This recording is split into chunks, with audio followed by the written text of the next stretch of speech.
আমাদের কথা শুধু একটাই, গুম করে গুলি করে খুন করে থামাবে কে হাদিকে? শুয়োরের বাচ্চারা চেনে না আজাদিকে। আজকে 30তম দিন, এখন পর্যন্ত সরকারের পক্ষ থেকে এমন কোন সুস্পষ্ট আশ্বাস তারা দিতে সক্ষম হয় নাই, যার কারণে এই জুলাইয়ের জনতা আশ্বস্ত মনে ঘরে ফিরে যেতে পারে। যে বর্তমান যে ইলেকশন কমিশনার, তিনি বলেছেন যে হাদি হত্যা একটা বিচ্ছিন্ন ঘটনা।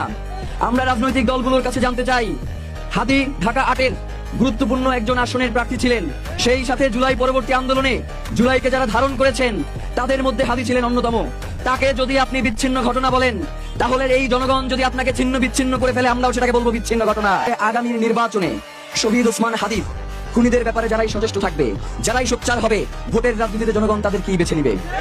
এটাকে যদি আপনারা মনে করেন শুধু কথার কথা, তাহলে একটু অপেক্ষা করেন এবং দেখেন যে এই ভারতীয় আধিপত্যবাদের বিরুদ্ধে ইনসাফের এই লড়াইয়ের যে জনতা আপনাদেরকে ভোটের ময়দানে কি জবাব দেয়, সেটার জন্য অপেক্ষা করেন।